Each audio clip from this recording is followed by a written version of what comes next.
А ў нашым эфіры Павел Латушка, кіраўнік народнага антыкрызіснага ўпраўлення і намеснік кіраўніцы аб'яднанага пераходнага кабінету. Вітаем вас. Добрый вечер. Добрый. Пакуль ідуць перамовы аб замірэнні ва ўкраіне, ці варта непакоіцца Беларусі, што з ейнай незалежнасцю? Ці могуць, уласна, нейкія падпісаныя дамовы азначаць, што ёсць пагроза Беларусі дастацца суцяшальным прызам для Расіі? Наша гісторыя неаднойчы даказвала, што Беларусь заўсёды была на скрыжаванні войнаў і геапалітычных разломаў. І ў гэтай сітуацыі мы таксама знаходзімся на гэтым геапалітычным разломе, але важна зразумець, па якім баку мы будзем як Беларусь.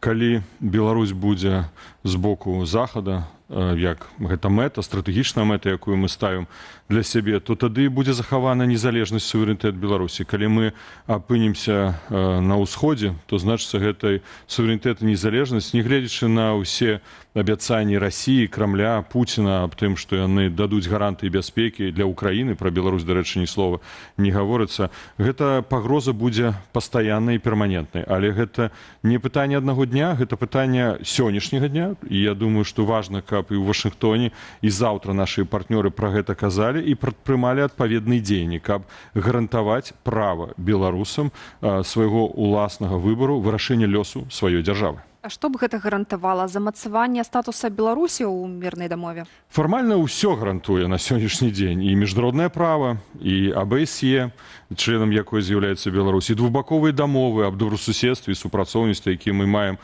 у тым ліку і з Расійскай Федэрацыяй. Мы будзем жа сур'ёзна разглядаць толькі рызыкі менавіта з боку Расіі. Няма ніякіх рызыкаў ні з боку Украіны, ні Польшы, ні Літвы, ні Латвіі. Так што з пункту гледжання міжнароднага права у нас усё гэта ёсць. Але мы бачым усходняга суседа, які праводзіць агрэсіўную палітыку, і пачаў ён яе рэальна рэалізоўваць не ў 2022 годзе, ў 2014. Калі мы кажам пра ваенныя, вайсковыя дзеянні, але іншага плана, рускамірскія дзеянні, ідэалагічныя дзеянні, уплыву на насельніцтва як Украіны, так і Беларусі, гэта ажыццяўляецца на працягу дзесяцігоддзяў, а хтосьці скажа нават стагоддзяў, будзе мець рацыю. Таму сёння, я думаю, што важна ставіць пытанне аб заключэнні адпаведнай дамовы у рамках нашага рэгіёну. Магчыма, гэта міжнародны дакумент, які бы даў дадатковыя гарантыі. Але, зноў жа такі, мы можам узгадаць з вами Будапешtsкі мемарандум, які быў падпісаны ў 1994-95 годах, калі Беларусь адмовілася ад ядзернай зброі. Ці ён стаў гарантыяй для Украіны? Не. Таму дакументы важна падпісваць, важна браць гэта абавязацтвы. Ну, напэўна, яны могуць дзейнічаць некалькі гадоў, дай Божа, некалькіх дзесяцігоддзяў, але пазней трэба вельмі актыўна дрыфаваць, вельмі актыўна плыць у бок захада і аб'ядноўвацца з Еўрапейскім Саюзам, бо толькі у гэтай арганізацыі мы можам сапраўды мець гарантыі для нашай бяспекі і незалежнасці. Спадару Павел, ну тут вельмі важна не то, што удакладняць, а прагаворваць гарантыі каму? Менавіта Беларусі ці Лукашенку, потому что можна даваць, гаварыць Беларусь, а рэжым застаецца, ён будзе казаць гарантыямі, а я буду і ядравую зброю сюды цягнуць, і атакаваць межу мігрантамі, і зноў пушчу, каб заблукалі расійскія жаўнеры, прайшлі праз тэрыторыю Украіны і так далей. Як вось тут быць? Ну, вы маеце рацыю. Ну, конечно, мы не можам казаць пра гарантыі для Лукашэнкі. Лукашенко гэта антыгарантыя для беларусаў і для Беларусі. Гэта той чалавек, які давёў сённяшні стан нашай незалежнасці і суверэнітэта у крытычную сітуацыю. І калі я чую некаторых палітыкаў, якія кажуць, у нас супадаюць інтарэсы з Лукашэнкам, у нас не супадаюць інтарэсы з Лукашэнкам, бо менавіта на працягу гэтых дзесяцігоддзяў, асабліва за апошні час, пасля фальсіфікацыі выбараў у 2020 годзе, уступлення ў вайну як суагрэсар супраць Украіны, ён нанёс вельмі моцны удар па нашай незалежнасці і суверэнітэту. Таму, конечно, трэба думаць у кантэксце дзяржавы. І сёння, калі мы камунікуем з заходнімі партнёрамі, мы на гэта і звяртаем увагу, што Лукашенко не быў, не з'яўляецца і ніколі ўжо не будзе гарантам незалежнасці. Гарантам незалежнасці, як бы пафасна гэта не гучала, я разумею, здаю справаздачу гэтых слоў, з'яўляецца беларускі народ. А хто можа быць гарантам? Народ паднявольны ці вольны? Вось вольны народ, які мае свабоду, права выбару ўлады, змены гэтай улады. Вось гэта будзе галоўнай гарантыяй незалежнасці. І сёння складваецца такая сітуацыя, пра якую мы казалі, я асабіста, выступаючы на канферэнцыі «Новая Беларусь». Вось гэтая акенка, можа в акно, патэнцыйных магчымасцяў у сувязі з развіццём геапалітычнай сітуацыі. Тое, што адбылося ў камунікацыі Трампа, Лукашэнкі, тое, што он учора чарговы раз апублікаваў пост у сваёй соцсеткі Truth Social, гэта ўсё вынікае з геапалітычнай сітуацыі, а з другого боку назапашанага намі разам з нашымі партнёрамі патэнцыялу ізаляцыі Лукашэнку, таму што яму вельмі хочацца вырвацца з гэтых аковаў, і патэнцыялу ціску, санкцыйнага ціску, які сапраўды прыдушвае Лукашэнку. Паглядзіце сённяшнюю статыстыку. Рост ВВП 1,3%. Падзення сельскагаспадарчай вытворчасці 12,7%. Гэта крытычныя паказчыкі. Ён разумее, што выхаду няма. І таму і Расія, дарэчы, ідзе, можа, на такія правізарычныя, можа, трошкі, я не ведаю, нерэалістычныя прапановы ў бок Украіны, але ўсё ж такі яна гатова ўжо таксама размаўляць. Паглядзім. Канешне, зараз вось гэты момант мы размаўляем, а ў Вашынгтоне пачынаюцца перамовы, якія будуць мець уплыў, я думаю, магчыма, на дзесяцігоддзе развіцця Еўропы і сітуацыі ў свеце. Ці не адбудзецца так, што гэтыя перамовы змясцяць фокус крышачку ад сітуацыі ў Беларусі з палітвязнямі? Светлана Ціхановская акуратна кіравала ліст да еўрапейскіх лідараў з просьбай не забывацца, і таксама яна прасіла, каб вызваленыя палітвязні не былі вывезеныя з Беларусі. Ці ўвогуле гэта магчыма? Гэта камунікацыя Светланы Ціхановскай была распрацавана ў пятніцу на паседжанні аб'яднанага пераходнага кабінета, і учора рыхтаваў яе аб'яднаны пераходны кабінет, і лідарка накіравала адмысловыя звароты лідарам еўрапейскіх краінаў. Таксама сёння на нашай старонцы аб'яднанага пераходнага кабінета апублікавана стейтмент, заява, пазіцыя аб'яднанага пераходнага кабінета. Мы, конечно, разумеючы прыярытэтнасць вызвалення палітзняволеных, звяртаем увагу на нашых партнёраў, што пакуль Лукашенко пануе ў Беларусі, то Беларусь не будзе гарантам рэгіянальнай бяспекі.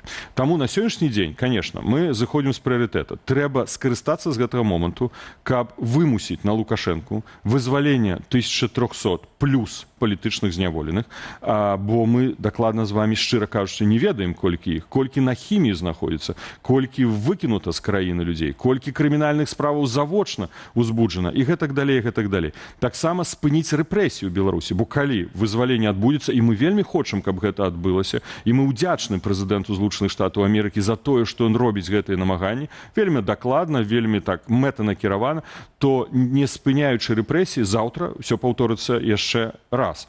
Яшчэ важнае пытанне дэкрыміналізацыі грамадска-палітычнага жыцця. Бо рэпрэсіі можна спыніць, але калі ёсць псеўдаправавая база дзеля таго, каб іх аднавіць у любой момант, значыць, Лукашенко вернецца да гэтага. А ўжо пасля гэтага мы павінны ісці і рухацца ў кірунку круглага стала. Так, прапаганда будзе крычаць, гэта нерэальна, хто вы такі, у вас няма мандата. Ёсць мандат, ёсць прэзідэнт-элект, абраная беларусамі, ёсць каардынацыйная рада, абраная беларусамі. Я сёння прадстаўляю 2400 беларусаў, якія прагаласавалі за нашу фракцыю. Я маю права казаць ад іх імя. Я не магу казаць усіх беларусаў, але маю права казаць ад іх імя. Аб'яднаны пераходны кабінет, які атрымаў прызначэнне ад прэзідэнткі элект і атрымаў мандат падтрымкі з каардынацыйнай рады. Нам трэба казаць пра гэты дыялог у перспектыве. Як да гэтага дайсці?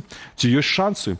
Палітыкі павінны ставіць мэты. Можа, нават ідэалістычныя. Але давайте паглядзім. Вось сёння прэзідэнт Трамп цісне на Лукашэнку, вызваляе 1300. Ён у кут яго загнаў. Лукашенко фактычна з Рыбаковым перайграў сам сябе. Рыбакову тут трэба падзякаваць, што ён загнаў Лукашэнку у кут. Сёння адмовіць Трампу пасля другога напаміну аб тым, што ён павінен вызваліць палітзняволеных, а як будуць перамовы ў Вашынгтоне, а ці будуць перамовы з Пуцінам? Яго вельмі цяжкая сітуацыя. Не забывайце, у нас ёсць яшчэ стратэгічны партнёр, гэта Еўрапейскі Саюз. І самы магутны, самы моцны, самы маштабны пакет санкцый, ціску на Лукашэнку знаходзіцца ў руках Брюсселя.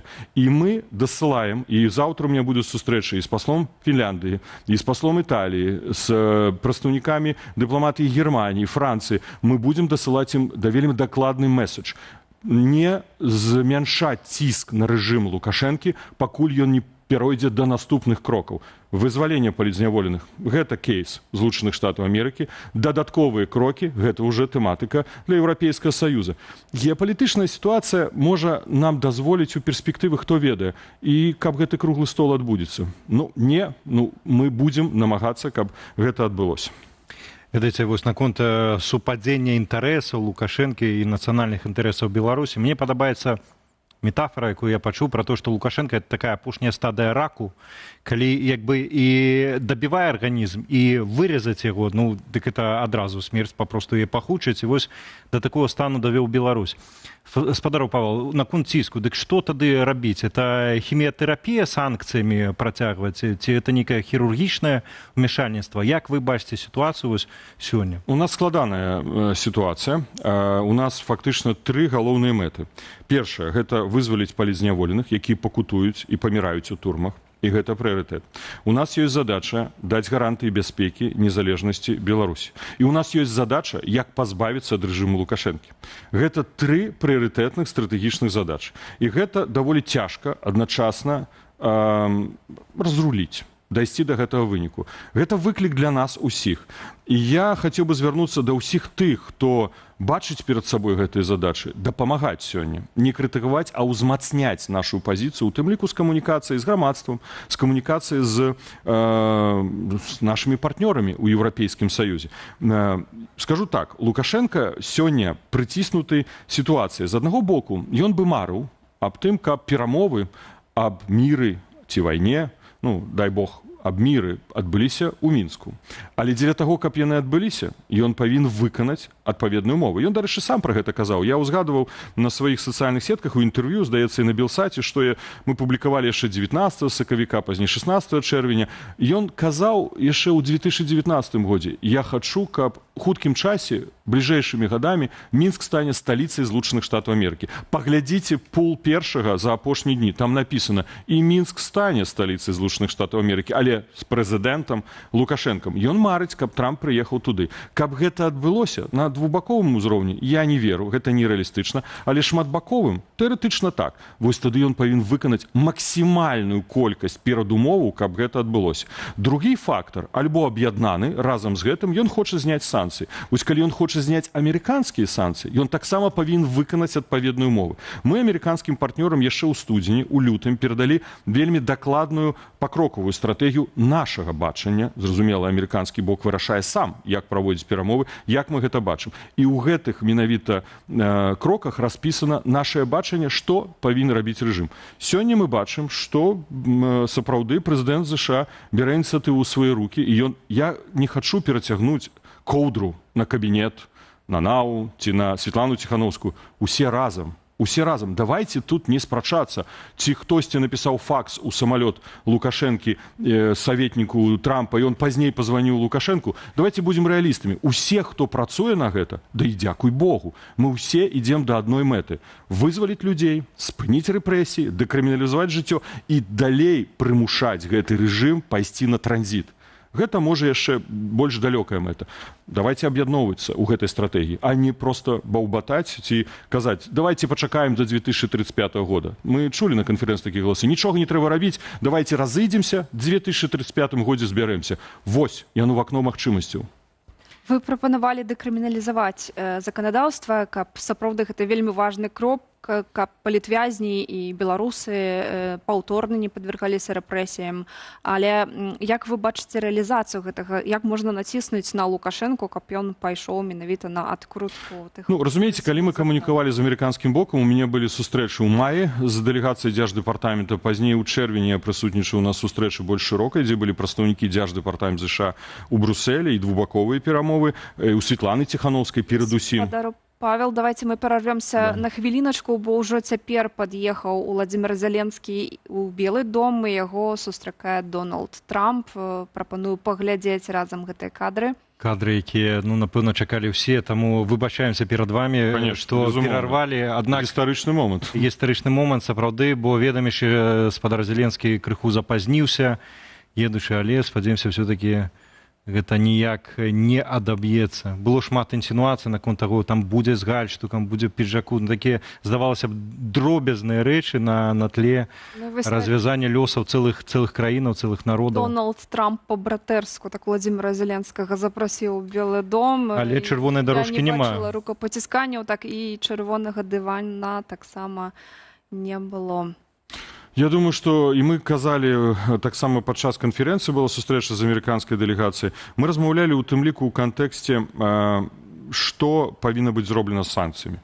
Наша пазіцыя, зразумела рашэнне за амерыканскім бокам. Мы можам лабаваць, мы можам артыкуляваць. Наша пазіцыя, санкцыі не могуць быць адменены, пакуль Лукашенко не зробіць моцных унутрыпалітычных крокаў, звязаных з памяншэннем унутраных рэпрэсій ў краіне. Есть яшчэ асобны кантэкст. Гэта знешняй агрэсіі, бо ён не спыняе знешнюю агрэсію, падтрымку агрэсара Расійскай Федэрацыі.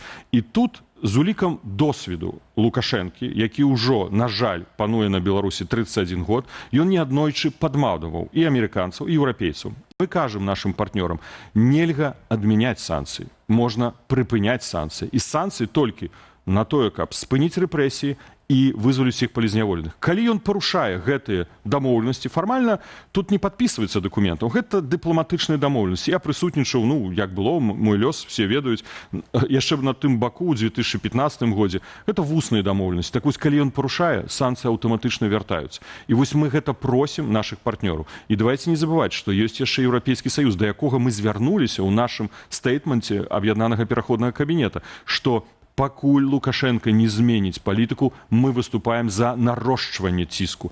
Таму Лукашенку чакае 19-й пакет расійскі, у якім будуць і беларускія санкцыі супраць рэжыму Лукашэнкі, альбо і яшчэ дадаткова 15-й санкцыйны пакет у адносінах да Беларусі, бо ў адносінах Беларусі прынята 14 пакет. Чаму еўрапейцы не прынялі зараз санкцыі да 9 жніўня? Я адкрыю гэтыя карты. Яны не прынялі, гэта было іх палітычнае рашэнне, яны хацелі даць сігнал Лукашэнку. Ты вызваліў 14 асобаў разам з Сергеем Ціхановскім, якога віншуем сёння з днём нараджэннем. Вось, і неправільна было бы рабіць зараз такі негатыўны крок. Мы сказалі сваю пазіцыю, мы не згодны, таму што пасля вызвалення Сергея Ціхановскага 14 палітвязняў Лукашенка прызналі праваабаронцы 60 плюс, мне здаецца, новых палітвязняў. Крымінальныя справы ў адносінах да беларусаў за мяжой, колькі іх узбуджана. То есть рэпрэсіі не памяншаюцца. Беларускі гаюн 40 там крымінальных справ. Ну але яны зрабілі гэты крок, нібы такой сігнал Лукашэнку. Пабачым. Калі Лукашенко гэта не робіць, у верасні мы пачынаем актыўна працаваць над 15-м санкцыйным пакетам. Ён павінен разумець, толькі змена унутранай рэпрэсіўнай і знешняй агрэсіўнай палітыкі можа прывесці да паслаблення санкцыйнай палітыкі. Тут дылема. Лукашенко хоча ад амерыканцаў, першае, каб амерыканцы знялі санкцыі, а пазней ён вызваліць. Я думаю, што зараз пра гэта ідуць самыя галоўныя перамовы. Хто першы моргнет, да, як кажуць. Ці хто першы дагрукаецца да заходнікаў, напрыклад. Я пра што хочу сказаць, тому што мы ведаем, што Лукашенко толькі нервова і абразліва рэагуе на дымсілы, мы ведаем, а вось на патрабаванні нейкія ён на гэта не рэагуе, ён рэагуе на вонкавы ціск. Ці азначае гэта, што стратэгічная дзейнасць у дэмсілаў сёння павінна выглядаць так, што тлумачыць заходнім партнёрам, чаму ім, у іх інтарэсах больш выгадная новая Беларусь, а не нейкія сепаратныя там дамовы. Тут я скончу, хто первый моргнет. Трамп даў пасыл. Трамп не адступіць. Я спадзяюся, што так. Бо калі мячык на баку на полі Лукашэнкі, то калі ён не зробіць гэта бліжэйшым часам, то мячык заб'юць яго варота. А што зробіць Трамп? Мы тут прадугледзець не можам. Наша зараз стратэгія тлумачыць Еўропе, што каб Беларусь была донарам рэгіянальнай бяспекі, павінны адбыцца сістэмныя унутрыпалітычныя змены. Пры наяўнасці прарасійскага дыктатарскага рэжыму Лукашэнкі гэта ўсё будзе касметалогія самай дрэннай якасці. Нават у гэта, шчыра кажучы, не асабліва веру. Таму мы працягваем гэтую стратэгію ціска прымушаць рэжым змяняць і ўнутраную, і знешнюю палітыку. Як казалі нашы мудрыя продкі, рабі пільна, будзе вільна. Дзякуй вялікі вам за дзейнасць, а таксама за сённяшнюю размову. Павел Латушка, кіраўнік НАУ, намеснік кіраўніцы АПК, быў з намі ў студыі.